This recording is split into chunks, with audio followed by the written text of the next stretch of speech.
நாங்கள் நிற்கிறது ஹிஃபோன்னு சொல்லி சொல்கிற இடம். இது கனவூர்கிட்ட இருக்குது. இங்கே வந்து ஒரு கால்வாயைத்தான் நாங்கள் பார்க்குறோம். இது ஆறு இல்லை, கால்வாய், அதாவது மனிதர்களால் உருவாக்கப்பட்ட கால்வாய். இதை பார்த்தா உங்களுக்கு ஒரு சின்ன ஒரு கால்வாய் ஒரு 3 அடி 4 அடி தண்ணி இருக்கிற மாதிரி தெரியும். அப்படி இல்லை, இது மிகவும் ஆழமான கால்வாய். இதுக்குள்ள பெரிய கப்பல்கள் எல்லாம் போய் வரும். இதில் பாருங்க ஒரு கப்பல் ஒன்று வருது.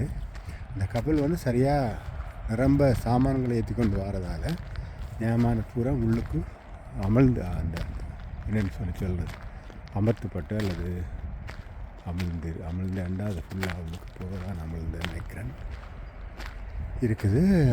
இதில் ஒரு முக்கியமான இன்னொரு விஷயம் வந்து பொதுவாக வந்து நீங்கள் பார்த்தீங்கன்னு சொல்லி அந்த கால்வாய்கள் வந்து அல்லது ஆறுகள் வந்து பள்ளமாகவும் அதை அண்டி இருக்கிற நிலங்கள் வந்து உயரமாகவும் இருக்கும். இங்கே என்னென்னு சொல்லி நான் பார்த்தீங்கன்னு சொன்னால் இங்கே வந்து நிலம் வந்து பள்ளத்தில் இருக்குது. நான் உங்களுக்கு காட்டினாங்க அதில் வயல்கள் எல்லாம் இருக்குது, அதெல்லாம் சரியான பள்ளத்தில் இருக்குது. ஆனால் வந்து இந்த நீர்மட்டம் பார்த்திங்கன்னு சொன்னால் அதோட ஒப்படைகள் சரியான உயரத்தில் இருக்குது. அதாவது சில இடத்துல நீங்கள் பார்த்தீங்கன்னு சொன்னால் இந்த வளமையாக வந்து இந்த இந்த நீர் நிலைகளுக்கு மேலால் நாங்கள் பாலம் போட்டு அதுக்குள்ளால் வந்து எங்களோட வாகனங்கள் போகிறது வழக்கம். ஆனால் இந்த இடத்துல கொஞ்சம் தள்ளி நான் காட்டுறேன் உங்களுக்கு, இதுக்கு கீழால் தான் பாலம் போகுது. அப்போ அவர்கள் என்ன செய்கிறாருன்னு சொல்லிச்சுன்னா வந்து இந்த இடத்த வந்து உயர்த்தி அதுக்குள்ளால் இந்த பாலத்தை வந்து இந்த கால்வாயை நிர்மாணித்திருக்கிறார்கள் ஒரு வித்தியாசமான முறையில். அதைத்தான் நாங்கள் இங்கே பார்க்குறோம். இதில் வந்து போகுது. இது சரியான பெரிய ஒரு கப்பல். நான் நினைக்கிறேன் வந்து இது பம்ப் பண்ணுறது ஆயில் அதுகளாக இருக்குமோ, இல்லாட்டி பம்ப் பண்ணக்கூடிய சீமந்து போன்ற பவுடர்களை கொண்டு போகிற ஒரு கப்பலாக இருக்க வேண்டும். இப்படி அடிக்கடி போய் கொண்டிருக்கும். சில நேரம் 2 வந்து ஒரு இடத்துல விரத்தி 2 பக்கத்தால் போகிறதையும் பார்த்துருக்குறோம். அதாவது இந்த நண்பர் சொல்கிறார், இந்த தண்ணி மட்டம் இருக்குத்தானே, இந்த தண்ணி மட்டம் வந்து சாதாரணமாக வந்து இங்கே இருக்கக்கூடிய நில மட்டத்திலும் பார்க்க 20 அடி ஏறக்குரிய உயரத்தில் இருக்குன்னு சொல்லி இங்கே தூரத்தில் பார்த்தீங்கன்னா சரியான பள்ளத்தில் தான் வந்து இந்த பயிர் நிலங்கள் இருக்கிறத பார்க்குறீங்க. அந்த இடைவெளிகளால் பாருங்கள்.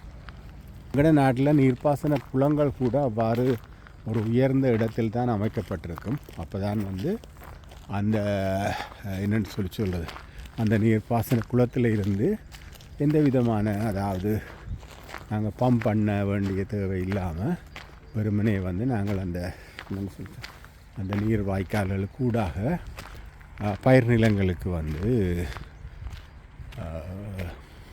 நீர்களை கொண்டு செல்வது. அதனால் இது வந்து இந்த கால்வாய் வந்து மிக உயரமாக இவர்கள் அமைத்திருக்கிறார்கள். என்னென்னு சொல்கிறேன், பொதுவாக நான் பார்த்துருக்கிறேன் இங்கே ஐரோப்பாவில் வந்து நிலம் வந்து சமதரையாக, குறிப்பாக சில நாடுகளில், குறிப்பாக நோர்வே, டென்மார்க் போன்ற நாடுகளில் சமதரையாக இருக்கிறது சரியான குறைவு. கால்வாய்கள் வந்து இந்த கால்வாயின் நீளம் நூற்றுக்கணக்கில், சில நேரம் ஆயிரக்கணக்கான கிலோமீட்டர் கொண்டதாக இருக்கும் என்று சொல்கிறார்கள். நாங்கள் அதற்காக செக் பண்ணி பார்ப்போம். என்னென்னு சொல்லினா இது ஒரு நீளமாக ஒரு இடத்துல இல்லாமல் நாட்டின் பல இடங்களுக்கும் வளைந்து நுழைந்து இந்த முக்கியமான இடங்களை தொட்டு செல்கிறது என்று சொல்லப்படுகிறது. இதுதான் ரோட்டு, நிலத்தில் வந்து பாதை இருக்குது. நகர போக்குவரத்து பாதை. ஆனால் வந்து கால்வாய் வந்து கிட்டத்தட்ட ஒரு 20 அடி அல்லது அதுக்கு மேற்பட்ட உயரத்தில் தான் வந்து இந்த கால்வாய் நீர் வந்து நிற்கிது. நீர் மேல் மட்டத்தை தான் சொல்கிறோம், கீழ் மட்டத்தை இல்லை.